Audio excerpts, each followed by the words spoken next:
Evening, guys. Hope you're all good. Please allow me to introduce myself. My name is Sanezi Webongeya Sishi. We'll talk about my life at school. The entire life at school from primary to college. Okay, so I'll start off with primary school, which started in grade R. I was a naughty child and also playful. I didn't use my real names. According to my ID, I am Sanetsu Bongeya, but I didn't use any of those names. I used my nickname. The other, I've got two. There's Maswazi and Masisiza, so I used Maswazi that time. It was only the beginning. I was called Maswazi in grade R.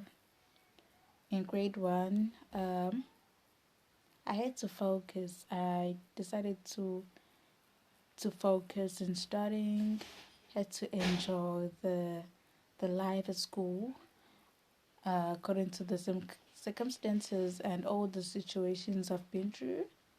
I did love school. I was called Masisiza because I personalized myself as Masisiza in grade 1. I was the top student. Yes. Grade 2. I think that is when I started to use my first name, which is Sanil Siwe. They discovered that there was a problem because I personalized myself as Maswazi in grade R, Masasiza in grade 1, appeared as Sanil Siwe in grade 2. So there was no link, but only the surname. So they had to call my mother to sort the problem out, and it was so sad. I was then called by my first name. Grade 2, yes, grade 2, I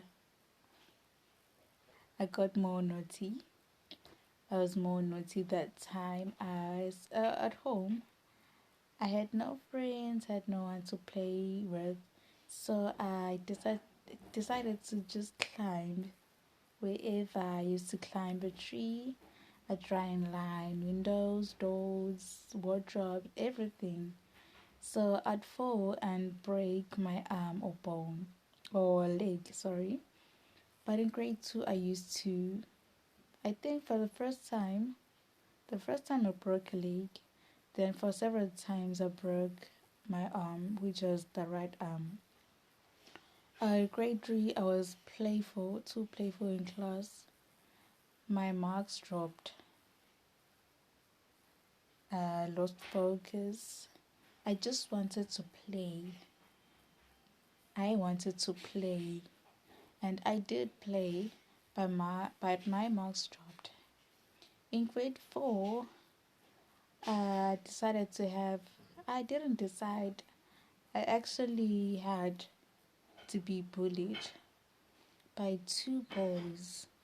One of them was my neighbor, they bullied me, and my classmates,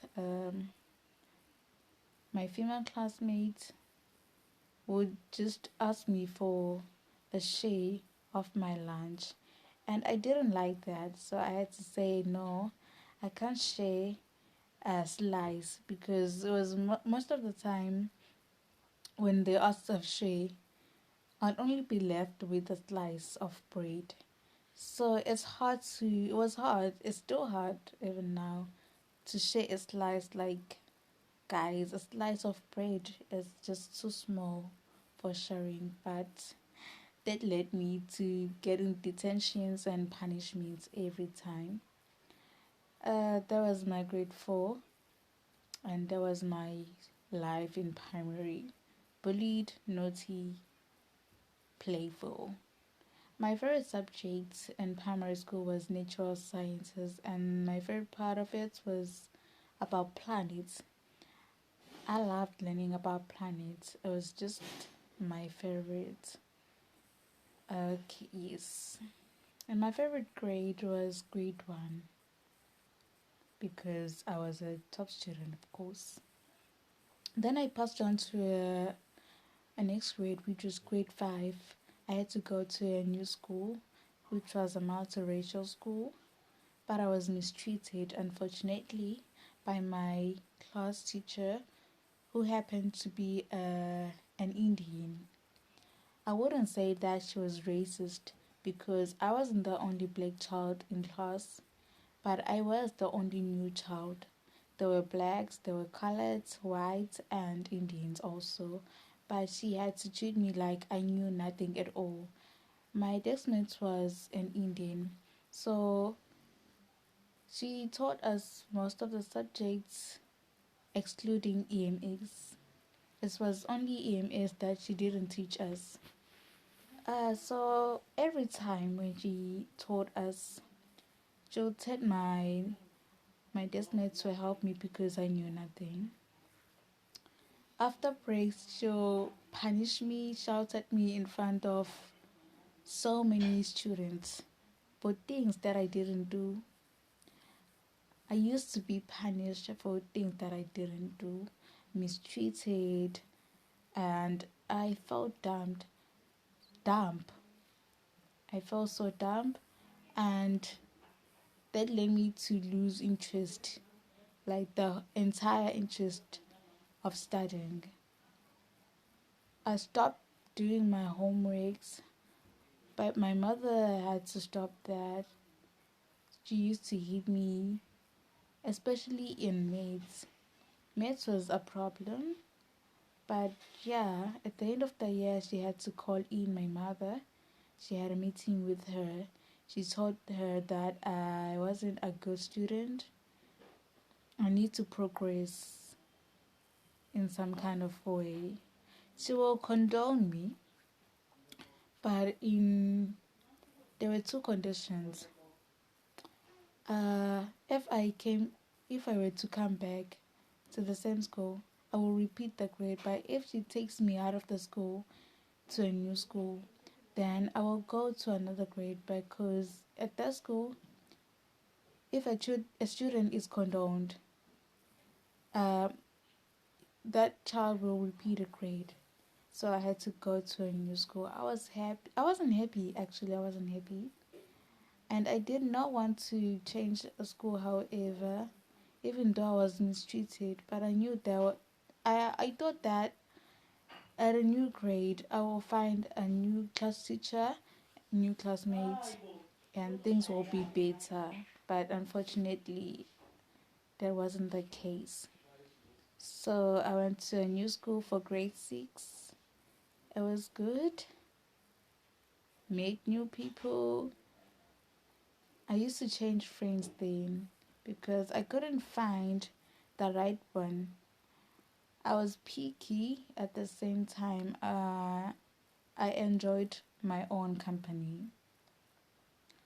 So yeah, that is when I started to learn a new handwriting, which is cursive. I love it. I loved it. It took me a short of time to learn it, so it was good because at that school we only used the cursive handwriting. Grade 7, I don't remember much, but I used to do a computer subject and I graduated for it. It was fun, good, but the computer teacher was so mean. Everything that came out from her mouth was not good at all, so no student liked her. I proceeded next to grade 8, my favorite grade. It was fun, it was amazing. That is when I discovered that I am a poet. I used to write poems in class, show them to my classmates, and they loved them, all of them. And they encouraged me to write more of them. But unfortunately, my brother caught me reading them at home. I had a book of poems. He read them all, he was impressed, loved them, and he decided to also write poems. He was good, he is good, but a problem started when he told my mother that I actually have a talent of writing poems. So my mother didn't like that idea. She came to me and told me that I should stop writing poems because they do not put food on the table. So she sent me to school to study. So I must study and forget about other things but study. I was hurt. However, I had to obey her rules. I stopped for a moment and I had to write again because I don't remember whether I was inspired or not, but I did love writing. Unfortunately, in grade 8, one of my bullies, my grade 4 bullies in primary school, had to pass on. I was sad, we were hurt, we were not ready. I was in tears actually. Um, I did not hate the guy, but he was a good guy. So he passed on, he was stabbed, and he died at the surgery. So yeah, he was forgiven. He wasn't an enemy, but he was forgiven for bullying me. So grade 9, yeah, I went to high school for grade 9. It was fun. Everything was fun. Everything in grade 9 was fun. The classmates, the teachers, everything. It was just fun. I actually have no complaints. It wasn't my favorite grade, but it was so fun, amazing. It was amazing. That was the only grade I enjoyed in high school, actually. Uh, I I forgot to mention in grade 8 that my daddy bought me a phone. It was just a phone. He gave me a phone and told me that, my daughter, take this phone, take it everywhere you go, even at school. Be careful with it, but don't let a teacher take it away from you. If a teacher takes it away from you, tell me and I will face that teacher. So I was caught. A certain teacher, my math teacher in grade 8, saw it in my pocket. She actually saw the shape and assumed that it was a phone. She came to me. We were on an assembly. She came to me and she asked whether it was a phone or not and told me to not deny it. So I told her that yes, it is a phone. As she was like, okay, and she left. And she told my class teacher. My class teacher asked me whether was it me who was caught with the phone in assembly. I was like, yes, it was me. And she told me to never be caught again. But she didn't tell me to leave it at home. So I was like, okay, I was surprised. And I wasn't punished at all. I was a good student though. So yeah. Then grade 10. That is when my misery began. In grade 10, I had two phones, both from my dad. Um, no, I'm lying actually. I bought one for myself and the other one was from my dad. And the one that I bought myself was torn. It had it had no buttons at all. I was the only one who used it and I was the only one who knew how to use it without buttons. So they had to be stolen during the morning study. I reported I reported the matter to my class teacher. I was angry and I told my whole classmate that if they don't give me my phones back, I'll go to my class teacher and tell her. Phones were not allowed at school, and I didn't believe that I'll be brave enough to report the matter. And I didn't believe it also, but I did go, and she was more angrier, like extremely angry. I don't know why, but she was fuming. Oh, I was, I was just powerless. She made me feel powerless. She took all my power, the braveness, and she took the whole class to the sport ground at school. It was before the first period. Yes, it was before the first period. I don't I don't know what was discussed there, and still today I do not know what was discussed. But the discussion took the whole 3 subjects, the whole 3 periods before break. Actually, the whole 4, because she brought them back maybe like 10 minutes before break time. So it was long. I was left in class and no one told me what happened there. But they all came back and they were angry and they all hated me. So that day I had to be an enemy. Ah, from grade 10 to grade 12, I had the same classmates according to our subject, because at grade 10, that is when you choose subjects. So we had the same class teacher and same classmates all the way to grade 12. It was really hard for me. I tried to be strong, but I wasn't strong enough. I joined extra classes for maths and physics. I was comfortable there. They were free and we got free food. You only provided yourself with the transport fee, and that was easier. Easiest. It was fun. It was amazing.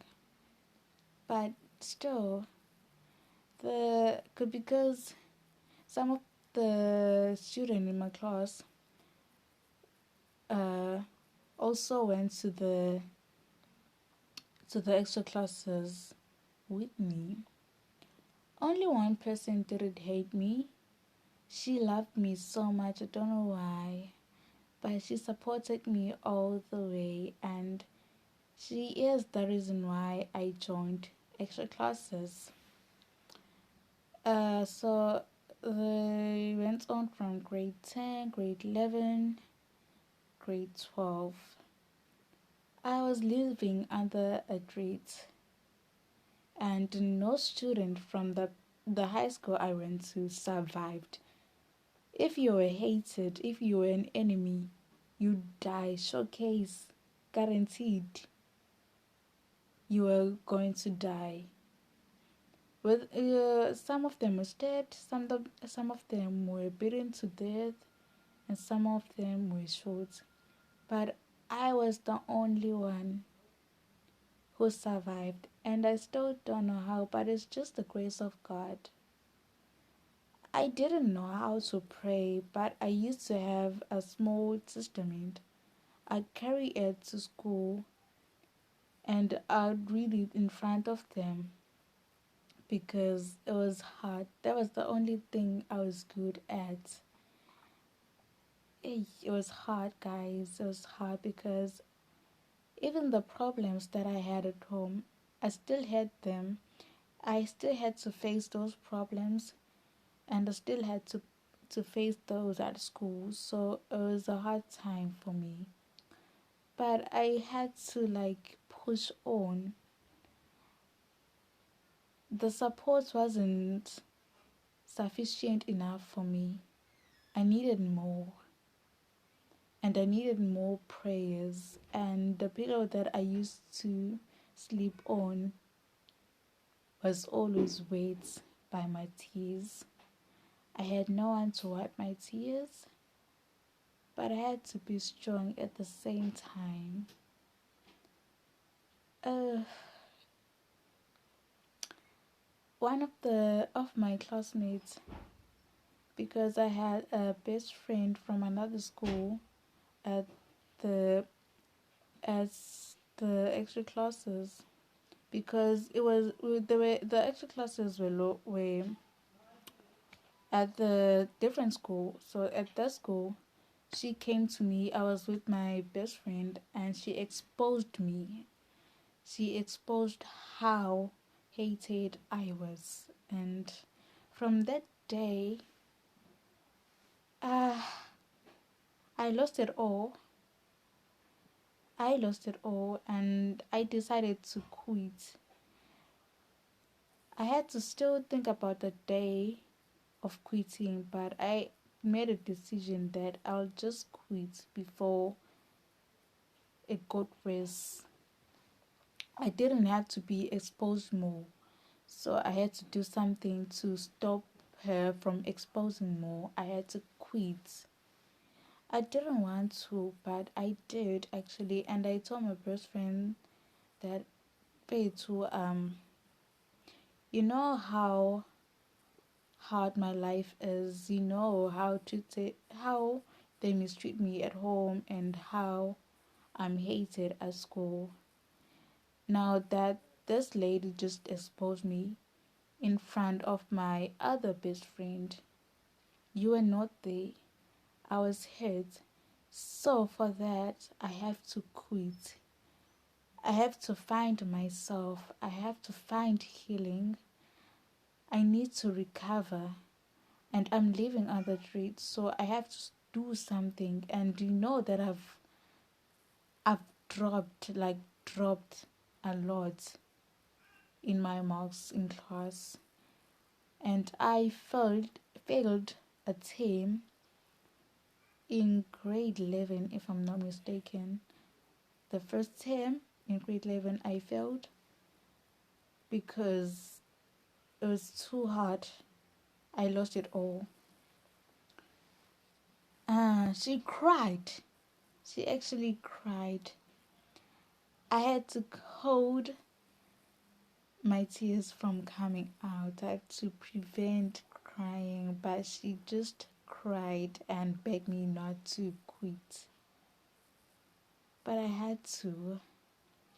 I was like, okay, I'm not quitting today, but I will quit.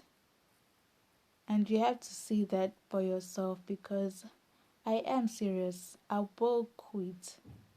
I know you're hurt, but I'm more hurt than you are, but I have to quit. Because now everything is falling apart. Everything has fallen apart in fate. But I have to quit. I don't want to, but I have no choice. So she begged me for days, and she'd take like every Friday, because we'd go to our high school. Then in the afternoon, we had to attend the med class. So she'll always be there just to confirm whether I'm quitting or not. She'd hold my hand tight to make sure that I don't go to a different direction. And that there was that day. Um, I'm sorry about that.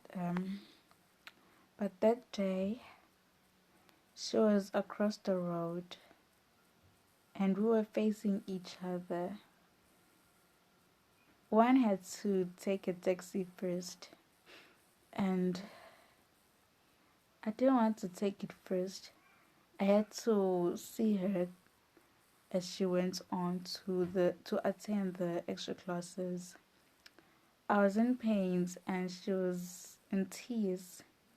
She didn't actually believe that I actually quit, and I also didn't believe it either, but I know that that day is the day that I lost my life.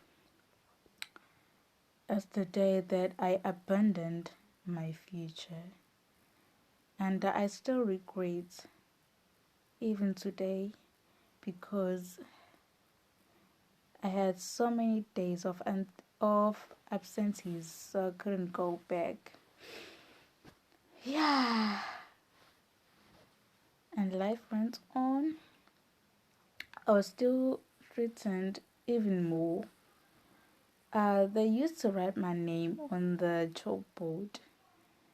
They'll write a list of names, rub the name one by one, and my name was the only one that remained.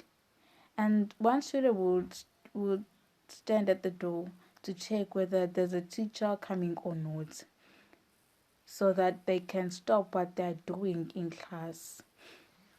So they threaten me and say all the things that they do to me.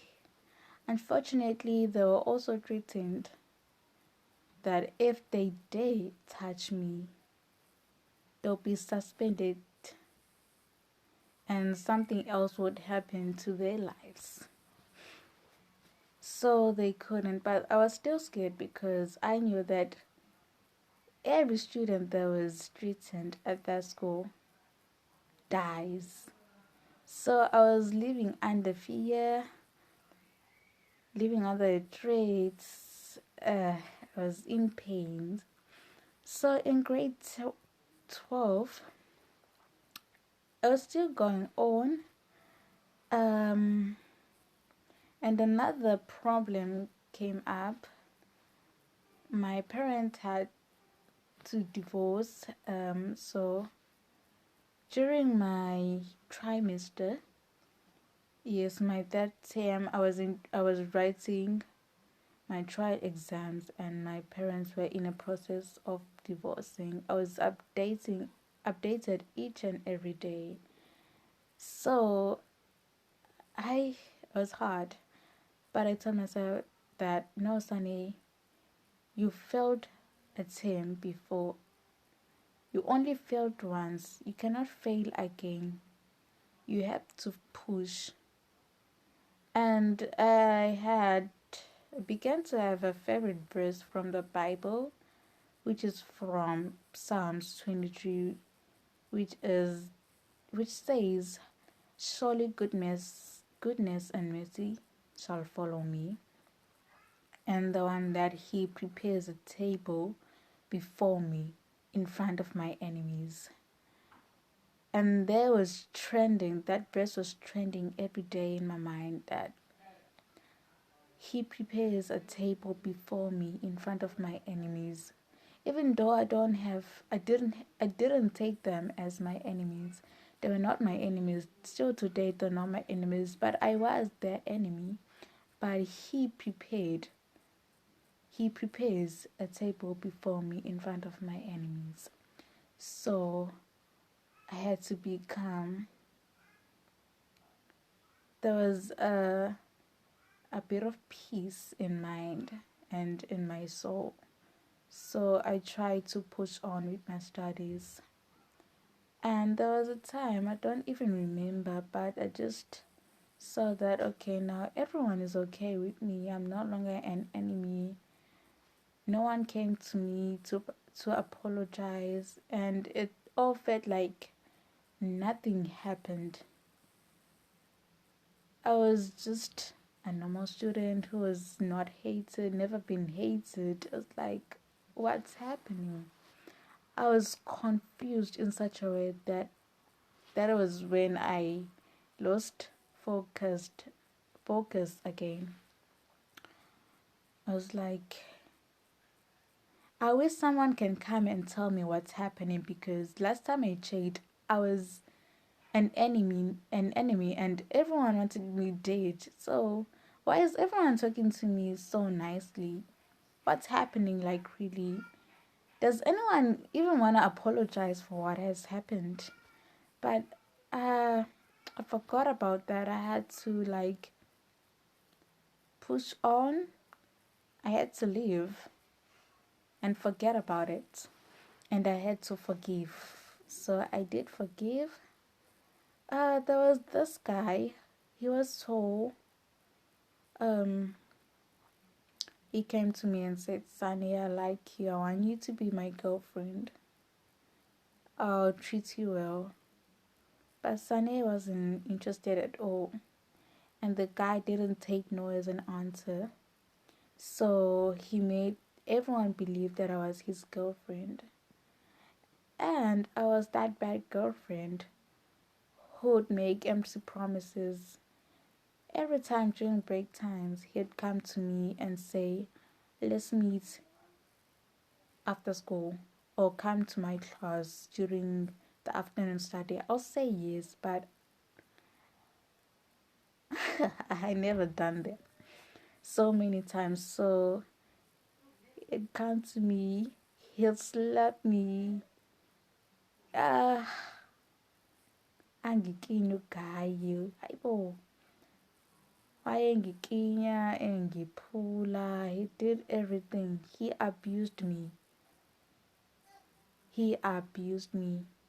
Up until the very last day of my high school. The guy abused me, and everyone believed that I was his girlfriend. Even though he found a new girlfriend, but still he never let me go. But he abused me on top of the bullying, the threats and everything. But I was over it, and I passed my matric with a diploma. When the matric result came out, we went to the garage, bought a paper, I checked on my student number, my examination number. It was there, but it came up with a D. So I wasn't happy at all.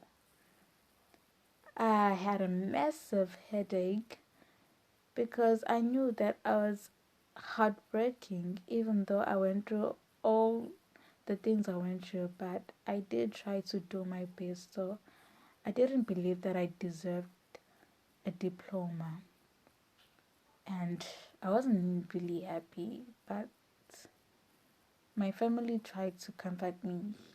It took time for me to heal, to recover from that, but I wasn't happy at all. So in 2015, I upgraded my maths, my physics, and my biology. They were at level 2 and they remained at level 2. So, okay, 2015 years, they remained at level 2. I'm good in maths, I know math, but math didn't like me. I still do love maths, but it didn't like me. So I didn't want to go back to upgrading, so I had to do something else. Find a new course, find a new career to live life longer and to find a career to live with.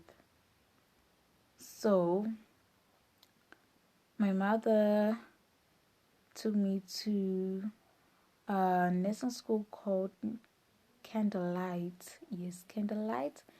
It's a private college for nursing. I went there and applied.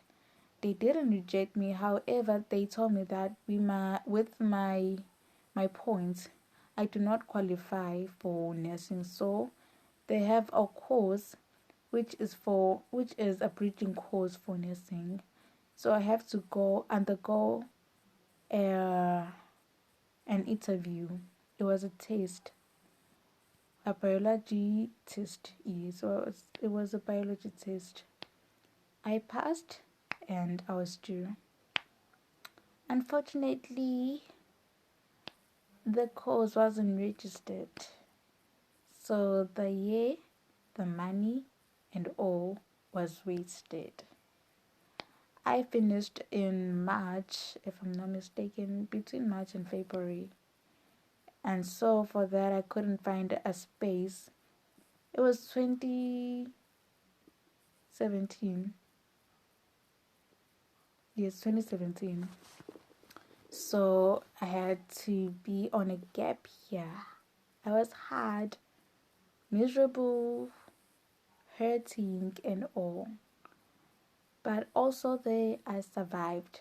So in 2018, my mother took me to Mburi College, which is a college for only teaching. I applied. They accepted me. I did. I had certificates. I graduated in 2019, and this year I am currently doing my second year in teaching. So through it all, it may take longer than it can, but I know that someday I will reach my future and it will be brighter than I can imagine. And this life that I'm sharing with you is my life at school, and this is my testimony. Today I am strong, even though I'm not fully recovered, but I am strong. I survived, and I'm so grateful to God for everything that has happened because there were lessons, so many lessons. And I wouldn't say that I wish someone would have the same experience as me. No, no one has to have the same experience as mine, but everyone has a chosen experience. God chose me to have this experience, so I can never say no to God. But I am strong, I am powerful, and I can do more now. I am still a poet. I do motivate. I started motivating on the 2nd of June this year. I started to open a YouTube channel on the 1st of June. So everything, like my goals, it'll be brighter, guys. I'll be brighter. I'll still survive more, and I can call myself a survivor. Thank you so much, people, for listening in. This is my life at school, and it is my testimony. I am not ashamed, and I can never be ashamed, but I am grateful, extremely grateful. I am grateful to God. Today I can pray because of all the things that have happened. Today I am matured because of the things that has happened. But I'm mostly grateful and I love God. I am Sandilisiwe Bongeka, the poet and the motivator. I thank you. Stay blessed and stay safe.